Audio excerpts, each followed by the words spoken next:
Most respected Thai dear sisters, good morning. Today is the 13th of October in the year 2020. We are in the Assembly of Stars Meditation Hall in the Lower Hamlet in our autumn 3-month retreat. And we are going to enjoy 3 sounds of the bell.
So, dear Sangha, this week's Agatha is for putting on the robe.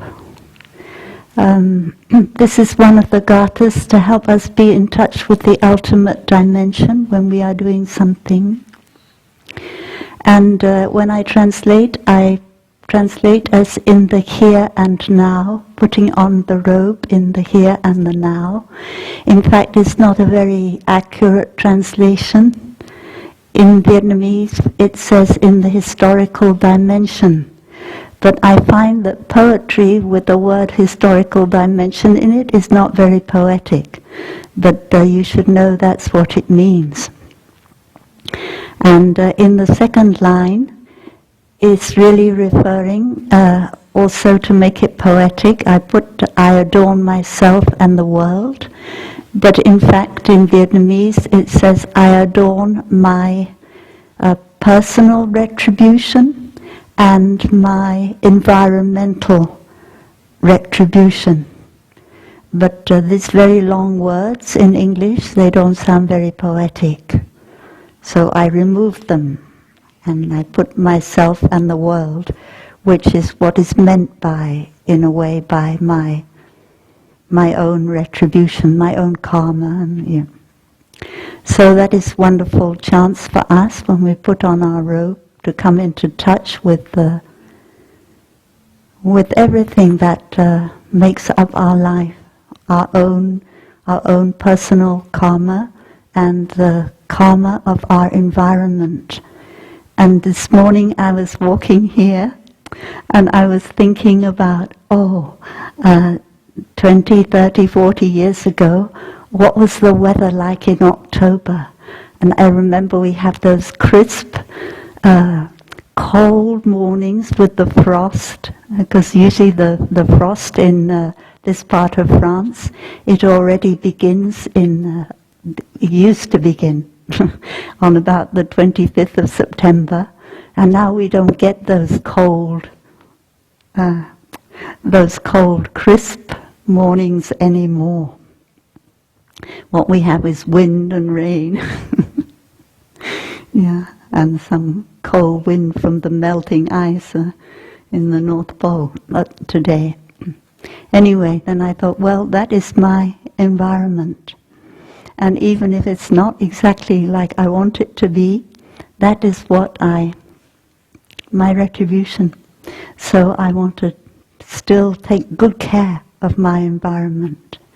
And putting on my robe, it always gives me a chance to see that I'm not just adorning myself, but also my environment.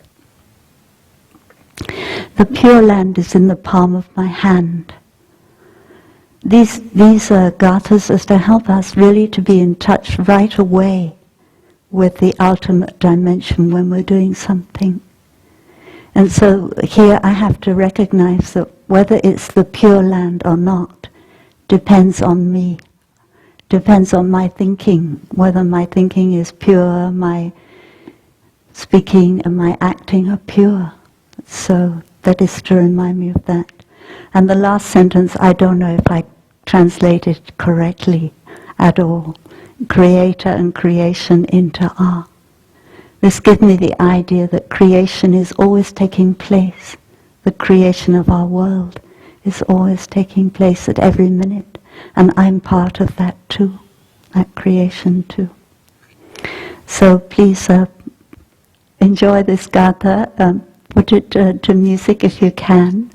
Put it in your own language and your own words, so that it's easy to practice and fulfilling for you to practice. Last week we were talking about sending energy, and I've had a chance to give my attention to this practice since last week. And I recognize that the word send can be, when we say in English, we say send our energy.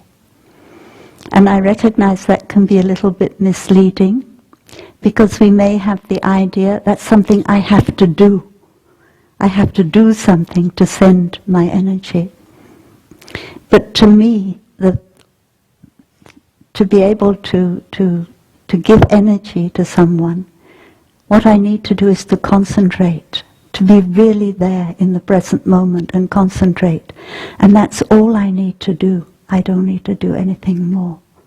So it depends on you. The name has been said of the person, and then we chant the name of the Bodhisattva. And maybe you want to put all your concentration into the quality of the Bodhisattva. So that's fine, like great compassion. Or maybe you want to put all your concentration into just being there in the present moment and not thinking about anything which would distract, and letting yourself flow into the collective energy, so that we're all doing it together. And nowadays we talk about the non-local, and I think one of the Dharma talks I gave, the brothers or whoever gives the title to the Dharma talk, they call it compassion is non-local.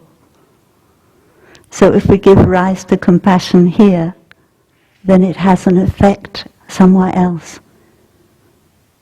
Yeah. So it's not like a letter that you have to send by the post and has to travel. It gets there straight away. The idea of when we so-called send energy is the energy arrives straight away at the other person. And then when we talk about chanting, I think it's good in ceremonies. It's very helpful if we can do things together. Then our energy is collective. So every time we chant in French, I feel we're not really together. And maybe people don't know where they're meant to be starting to chant. So today I thought just give a couple of moments to the French. I think it's a little bit too loud. The sound is a little bit too loud. A couple of moments to the French, so that next time we chant in French we can all do it together. First thing, very important, when we chant in French you need to have, unless you really learn by heart, you need to have this piece of paper. So pick it up, bring it with you. Okay, first thing is Namo Tassa. So what I've done here is I put underlined the word, and that is the word where you start to chant. Before that, the person who's leading the chanting chant. So if I'm leading the chanting, I go Namo Tassa, and you have to go Bhagavato. Okay, Easy, huh? Right, next one. Le Dharma est transcendant et merveilleux. This means, Dharma is what, you know what Dharma means. It means Pháp, Pháp, the Dharma. Transcendant means cao siêu. It means, sublime, high, transcendent. And merveilleux means màu nhiệm. So giống như tiếng Pháp hả? Phật Pháp cao siêu màu nhiệm hả? Nhưng mà but we don't chant that le Dharma est transcendant et merveilleux. We come in on nous avons.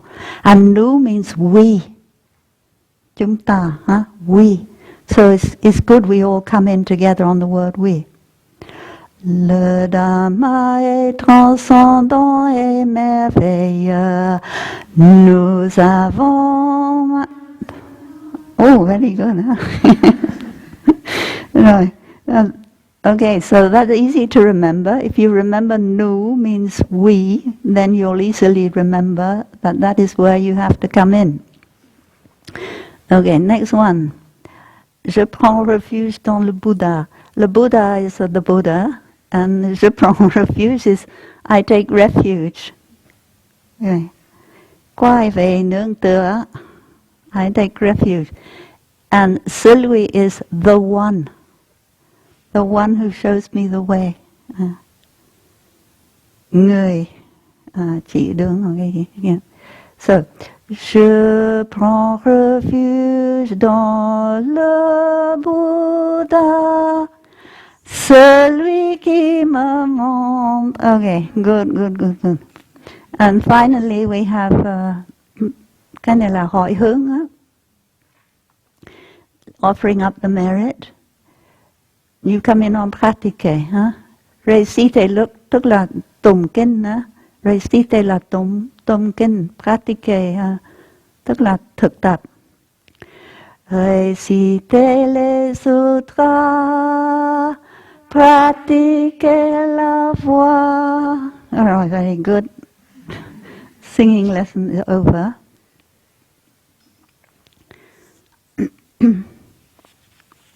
So, dear Sangha, today I would like to talk about eating meditation.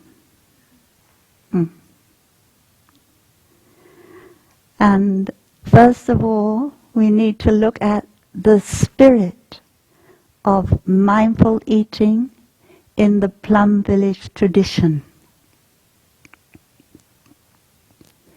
So if you ever visited other sanghas of different traditions, you may have seen that their way of eating is quite different. When I went to a Japanese one time temple, they ate very fast. And when we were in China, the monks and nuns also ate very fast. And when we were talking to them about it afterwards, asking about their practice, they said, yes, we only have 15 minutes for our lunch because we have so many things to do. We have to pass exams. That is one thing in China. If you are a Buddhist monk or nun, you have a lot of exams you have to pass. So that means you have to study a great deal. And then they say, and we also have to do so much work to take care of the temple, so we really cannot spend very long eating. So when we heard that, we thought, we're very lucky in Plum Village. So because Thay's teaching is that we practice uninterrupted mindfulness, everything we do during the day is a practice of mindfulness. Eating has to be like that. It has to be just part of our meditation practice, which is going on the whole day. So that is something rather special about the Plum Village Dharma doors, that eating is a real meditation. when you go into the dining room and serve yourself, it's not different from going into the meditation hall. So it doesn't matter really how long you take to eat, because if you're not doing eating meditation, you will be drinking tea meditation or lying down for a nap meditation. So everything is meditation. And we don't have to hurry up and eat in order to do something else. So that is wonderful. And in the Christian tradition, there is a saint. But we don't know whether he really existed or not. A bit like a bodhisattva, he might not have actually been a historical person. But somehow the life of the Buddha had come into the hands of Christian practitioners. This is at the beginning of the Common Era. And especially the life of the Buddha as a bodhisattva, that is before he became Buddha. And they were so moved by this story that they thought they would make a Christian saint who was like the Buddha. And it's called Josaphat, and they wrote about it. It is written in Hebrew. Anyway, he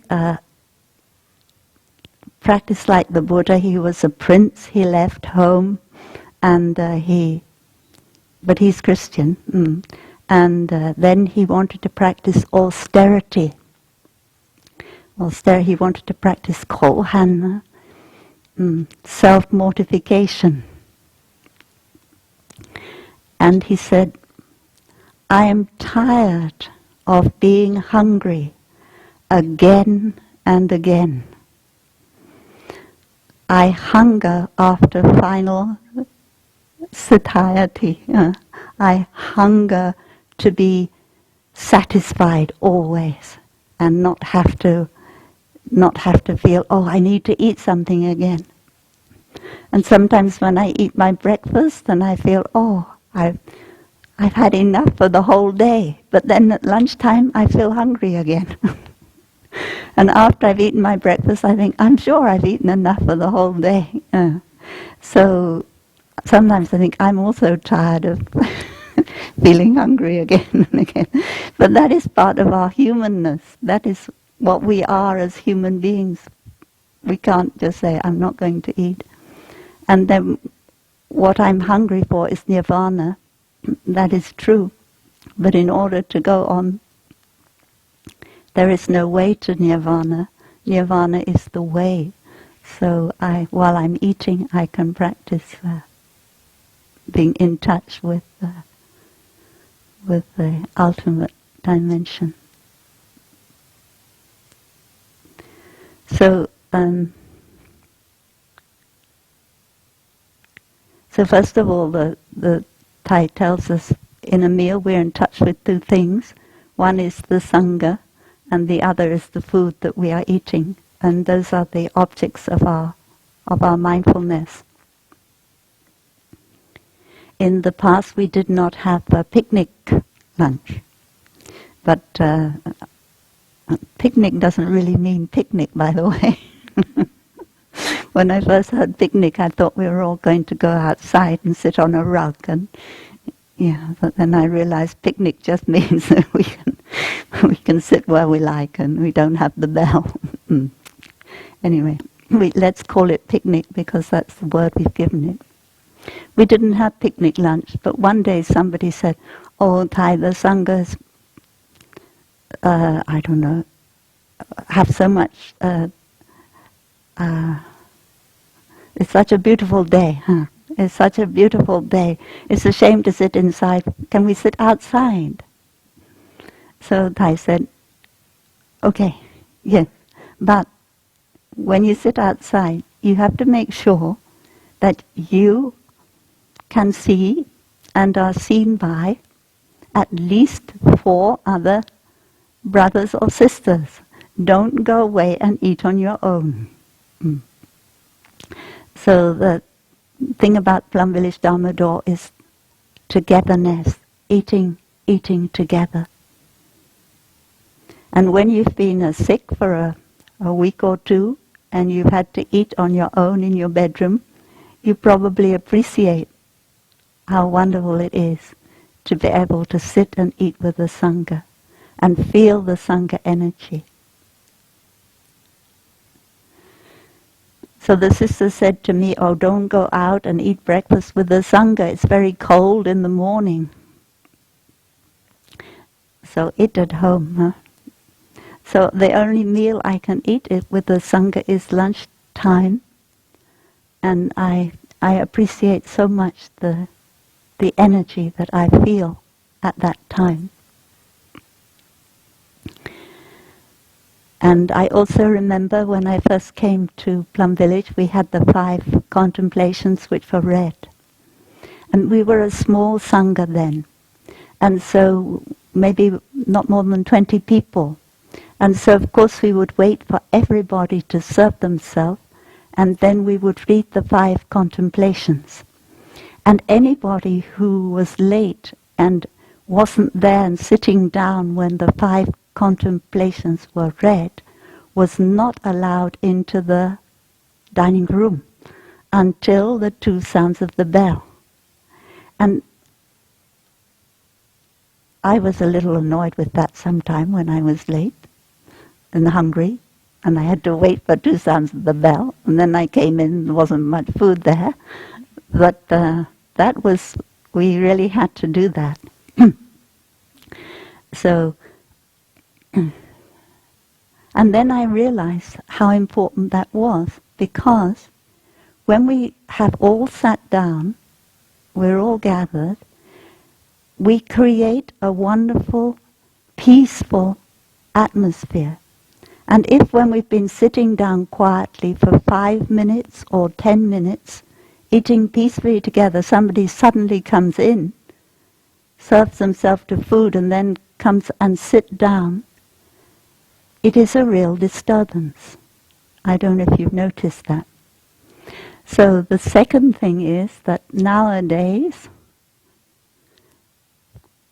the Sangha is very big, and if we wait for everybody, the food will be very cold, and we have to wait maybe 20-25 minutes. So normally in most Sanghas now, that after about 15 minutes, when the bell has been invited to invite you in, then we read the 5 contemplations. And people who are still serving themselves, they listen, and then they continue to serve themselves, and they come and sit down. And I think that's fine. And in Thailand, we make it very clear in the Sangha that as long as you are in the queue, that is, in the line, to serve food, when the 5 contemplations are read, then it's okay. But if you are not in the line when the 5 contemplations are read, you're somewhere else, then don't come in until the 2 bells, because it disturbs the Sangha. So when you come and you look in the door and you say, oh, they're all sitting down already, so at that point you say, okay, I better wait for the 2 sounds of the bell so as not to disturb the wonderful energy. When I first came to Plum Village, I really enjoyed eating in silence, and we also had 2 sounds of the bell. And maybe Thai thought I'm too attached to eating in silence, and so one day Thai was sitting next to me, and then I had a lay person sitting on my other side. And after the 2 sounds of the bell, Thai said to me, turn to this person and make conversation. But I didn't know what to say. And I can't remember what I said in the end. And it's still, sometimes it's still a challenge for me while I'm still eating. If I finished eating, it's no problem to make conversation, mindful conversation, and to eat. Sometimes I can do it. And what it means is when I, for instance, two sounds of the bell, breathe a bit, and then I say, did you enjoy your lunch? Did you enjoy something like that to the person? And I listen to their answer, and then I take a spoonful and I put my whole attention into eating the spoonful of rice. And then when I've eaten it, I will maybe say something again. So sometimes I can do that. And I recognize how important it is, because when I go and visit my family, I can't make them all sit down in silence. But I also want to be aware of the food. So I practice talking, and mainly the most easy thing to talk about is the food that I'm eating, because then my mind doesn't wander off to other things. And sometimes if I'm sitting next to somebody, they will say, "Oh, I really enjoyed your Dharma talk this morning." And then they'll say, "Can you say something more about about the Four Noble Truths?" And so at that point I say, "No, I can't," because it's not business lunch. It's Plum Village lunch, so I can't talk about the Dharma when I'm eating. It's not Dharma sharing. So I think we have the right to say, you can have a consultation at another time, but not during lunchtime. So eating, we may think, oh, this is to give me physical energy. But eating is 50% of a meal is to give me energy to continue to do my practice, like the last contemplation, and 50% is to nourish me spiritually. And we have many gathas to help us do that.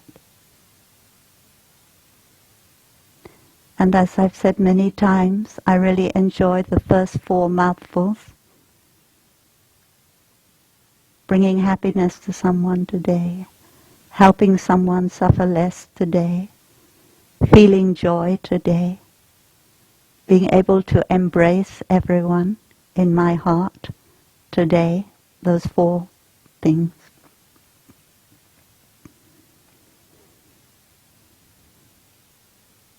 So I don't need to finish eating in order to have energy to do spiritual practice, but I can do spiritual practice while I'm eating and looking into the rain and the sunshine on the food and feeling a deep gratitude. All these things nourish me spiritually.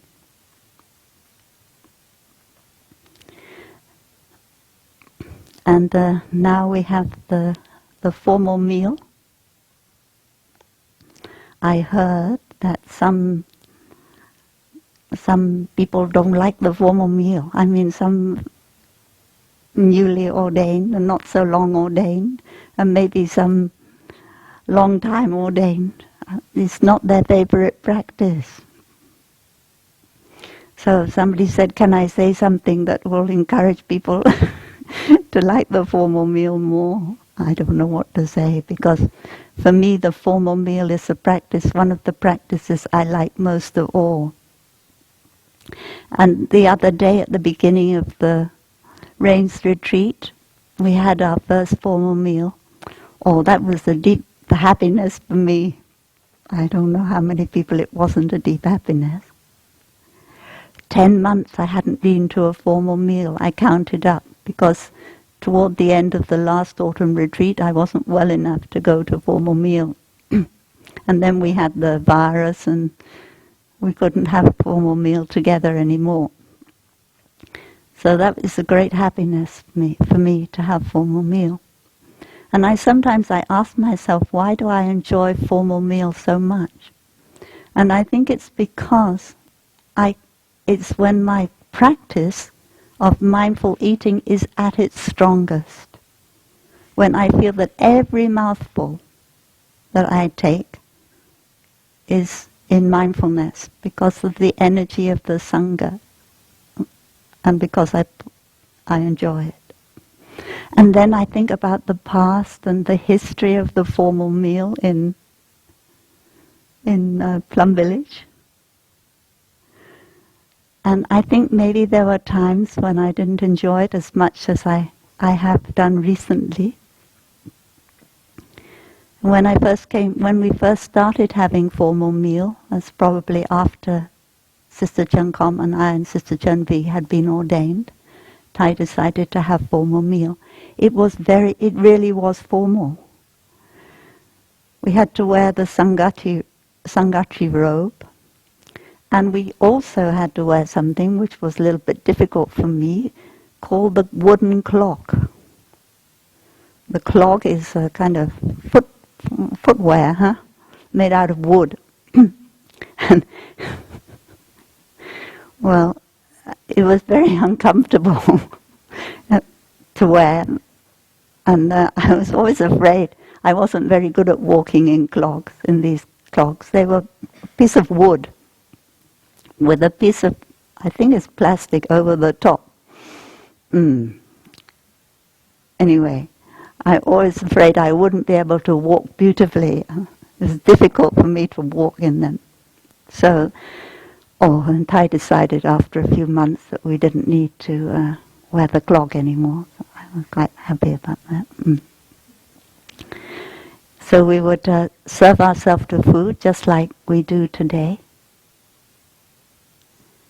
Yeah, it's already a wonderful practice. Do the walking meditation, which also is wonderful. I remember before, because I'm always a little bit near, up the top of the line, walking very close to Thai.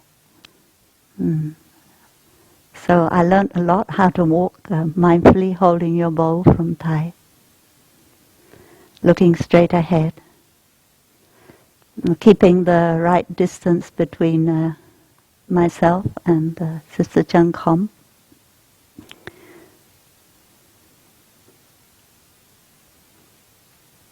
Yeah, it's really like a party. It's really very nourishing for me. So then we came into the meditation hall, we sat down, and we had to chant quite a bit before we started to eat. And we hold our bowl in our left hand, and we make the auspicious mudra with our right hand over the bowl, and then we chant, Gom yung bodhi lo na fat tang tan ten bodhi, and we all chant together. And at this point your spoon is pointing, the concave part of your spoon is pointing outwards. And I see many sisters, they still do that today, before they eat any meal. And what this means is I'm offering food to the Buddhas and the Bodhisattvas.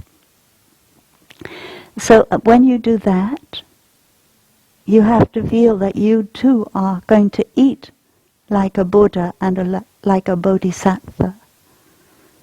And you also feel that, yes, Buddhas and Bodhisattvas, they also eat.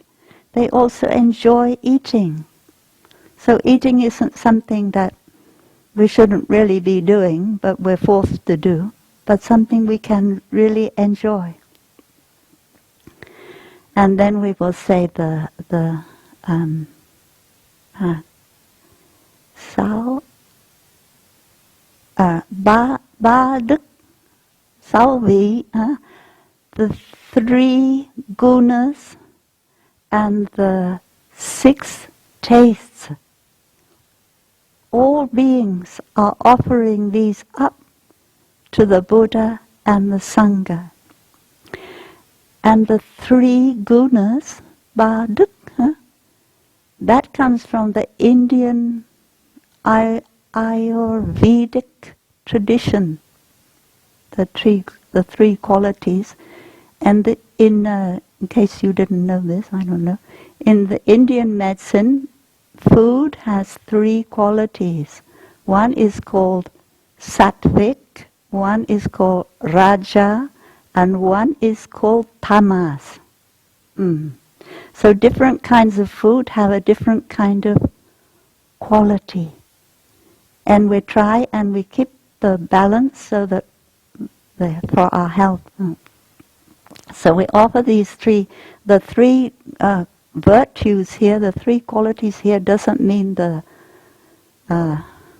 cái gì? Tham, doesn't mean toàn đức, ơn đức, trí đức, doesn't mean those three.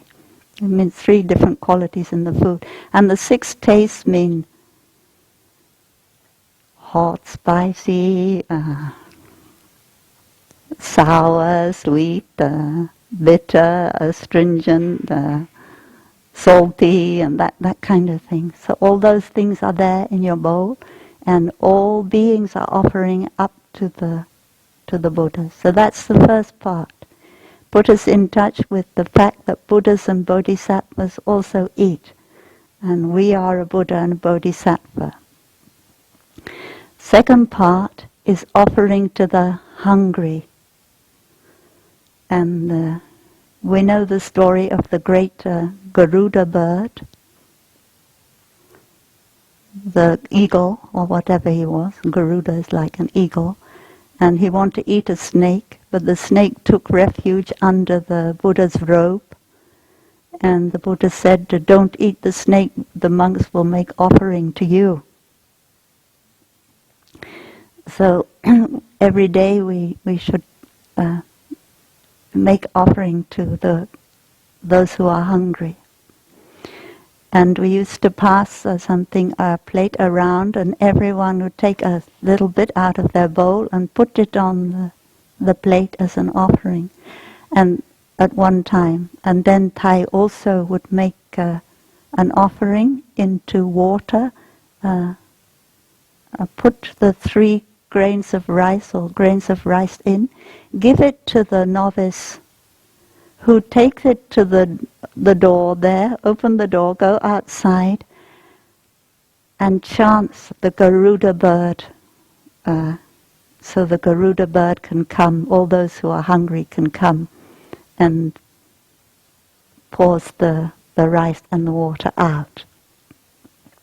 So that part of the chanting is to help us give rise to compassion, and to help us see that we are very lucky that we have enough to eat today, and there are many who don't have enough to eat. And we want to live in such a way that we can do our best so that we don't take things we don't need. So only after all that did we start to eat. And then at the end of the meal we would also chant. We would have to offer up the merit, and we would chant Ta-ta-nam tam yu tam mo. It's called the Chunda mantra. Mahachunda is the Bodhisattva Avalokiteshvara with many arms. So Satdanam is also mean the Saptanam, the 7 Buddhas. All of them are Avalokiteshvara. And then we would chant the offer up the merit, and then the meal was over.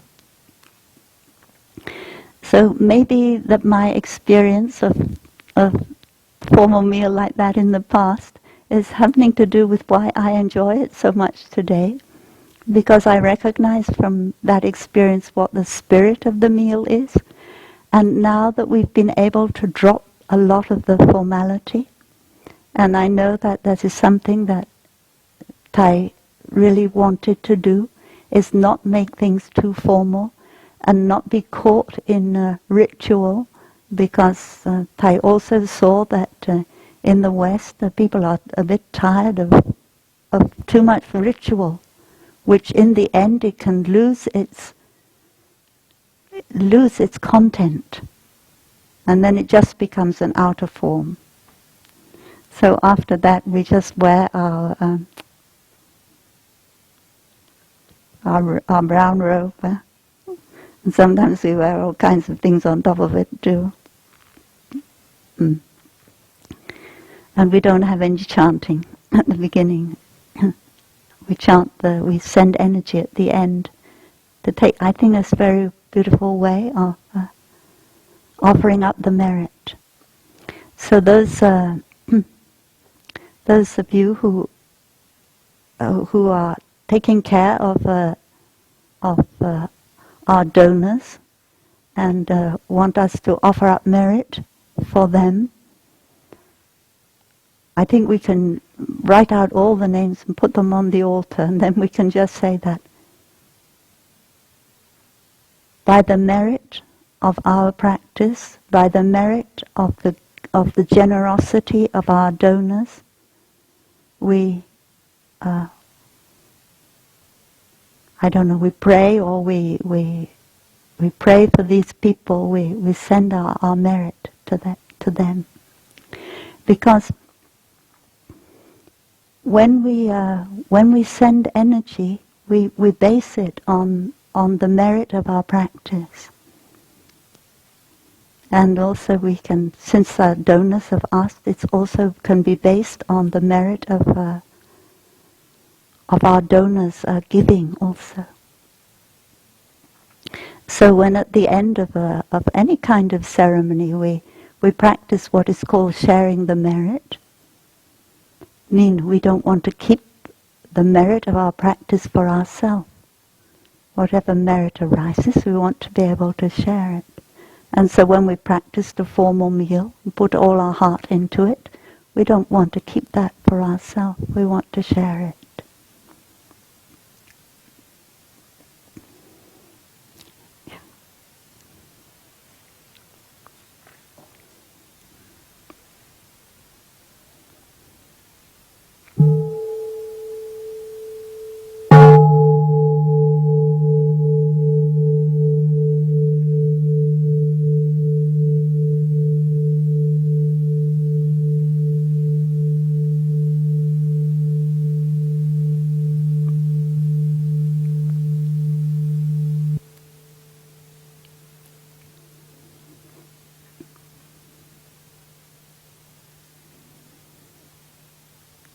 I asked one sister, one younger sister, do you like the formal meal?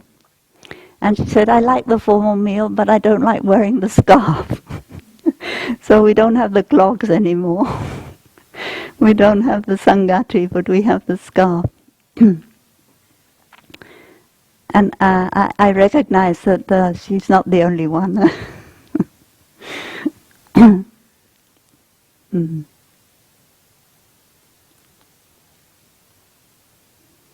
So the scarf, it also has a history. When before I came to Plum Village, I wanted to become a Christian nun. And in the Christian tradition, I don't know, not anymore maybe, but in the past, the nuns, they wear what do you call a veil? I don't know. Yeah. I always liked that very much, that veil, and so I wanted. So when I first came to Plum Village, we also wore something a little bit like the Christian nuns, only brown. Huh? Also tie behind that, and I think some nuns they wear that in Vietnam still. Yeah. So we wore that, and sometimes I would go to the town, and people would think I was a Catholic nun. So they would come up and say, please, sister, pray for me. Or they'd say, sister, can I help you carry this bag? And they thought, so I thought, that's not very good.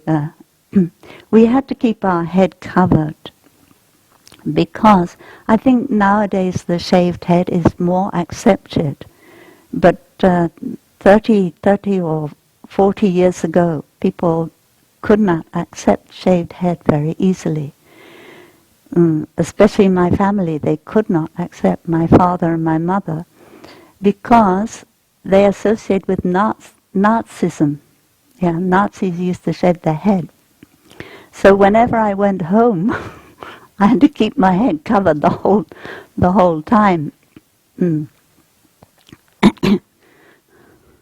Okay, so every time I went home, I was very grateful to have something to cover my head with. Yeah. Nowadays, a little bit different. I think not many people remember the Nazi so much. Anyway, so in 1992, I went to Vietnam, and I was in the north of Vietnam to start with, and we visited several nuns' temples, and they wore the scarf, the kind of scarf that we wear now. I thought it was really nice, and they taught me how to wear it. And then when I came back from visiting Vietnam, I also decided to introduce that kind of scarf from northern Vietnam for us to wear. So in the south and the center of Vietnam, they never wore that scarf. It was just a tradition in the north.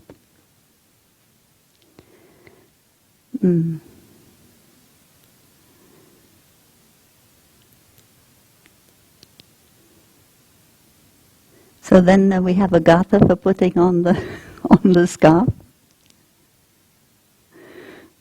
I think it's something like cái gì tóc mai tóc mà ngày nào hả, cái gì đem ngày nào.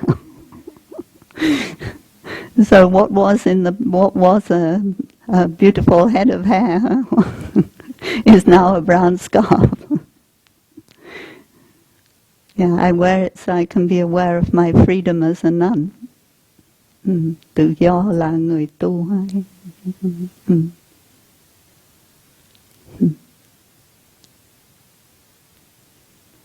And when I was at school, we have to wear uniform, and so many different parts of the uniform. And one thing that we always had to wear a hat. When we went out of the school, we couldn't step outside the school without a hat on our head. And if we sat on the bus and didn't put our hat on, there was always a prefect. A prefect is one of the senior pupils. Tell us, put your hat back on. So I've always been kind of brought up like that, with the uniform. So it didn't really worry me too much when Thai said, you have to wear a scarf, because that was my upbringing. And then when I went back and visited my school after I'd grown up and I'd left school a long time, and I was very surprised that nobody wore a hat anymore. So I thought, oh dear, maybe one time the scarf will be like that. When I come back to the Sangha in my next life, nobody will wear the scarf anymore. I don't know, because things change like that. But now we haven't got to that stage yet. So I enjoy wearing the scarf. But some sister said to me the other day, oh, I wish the sisters would wear a scarf when they give a Dhamma talk. So I said, oh, I don't wear a scarf when I give a Dhamma talk. I used to. In the past, I used to wear a scarf when I gave a Dhamma talk, and I used to tie it very tight because I was very afraid that during the Dhamma talk it would get loose. And then I got a headache. And if I didn't tie it tight, sometimes in the Dharma talk it'd start to... Because I'm not very good at putting on the scarf, maybe. So in the end I gave up wearing it in the Dharma talk. But as far as a formal meal is concerned, it's not very long. Coming up and chanting is not very long. I suppose he liked us to look neat. And that I think another thing is that in Hui, where there are many monks and nuns, the lay people like to be able to tell who's a monk and who's a nun. So they don't come up and put their hand on your shoulder thinking you're a monk, when in fact you're a nun. So it's very important that the nuns always have their head covered. And if you go around without your head, well, this was true when I was in Hui, I don't know, as a nun without your head covered, the lay people look down on it. And it's not good for our teacher that the lay people look down on us.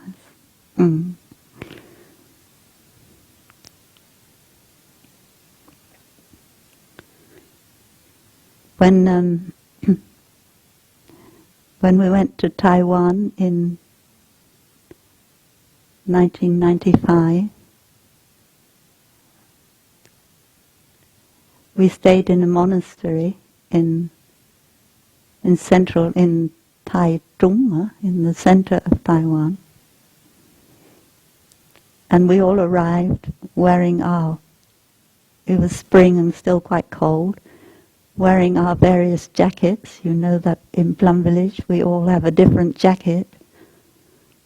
Some were brown, some were grey, some were dark green and things like that. And the abbot was very shocked. He said, as a Sangha from Plum village, you should all be wearing the same jacket. It doesn't look good like that, poor Thai, huh? And so he went to the tailor and had him make a cloak for each of us. And we wore that cloak. It was brown on the outside and black on the inside. I don't know if there are any of them still left in the Sangha. And we wore that cloak for the rest of the tour. He also brought everybody a thermos and a stainless steel bowl. He was very generous. He was a young abbot. And so after that, I think Thai gave his attention more to us looking neat and tidy. And I remember when we went on tour in the United States, in Deer Park, before we went to a public talk in Los Angeles, we all had to line up, and Sister Din Ngiem, I think, walked down the line and made sure we were all wearing the right clothes. Headscarf, brown robe, brown, everything brown, brown socks. If not, go back and change. Yeah? It's really like going back to school, which made me happy because I like to feel young. And then I heard the Thai Papu say that Thai also, before Thai gave a Dharma talk, he always, Thai Papu asked Thai Papu, does Thai look neat enough? If not,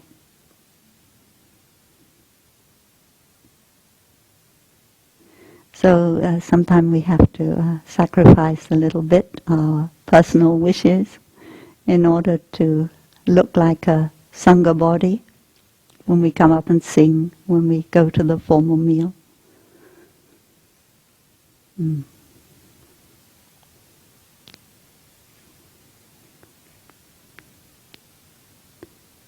now it's time to stop. If you have an urgent question, you can ask. If it's not so urgent, you can write it down and then we can look at it another time.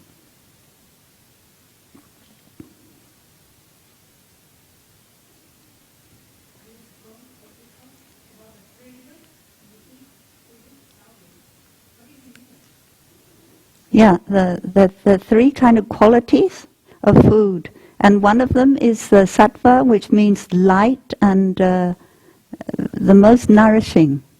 And the one of them is rajas, which means fiery. It's like eating onions and hot pepper and things that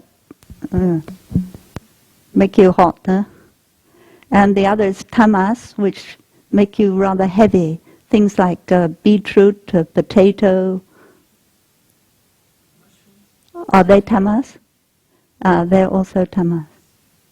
Anyway, I don't know much about it, but that is what it means in the chant.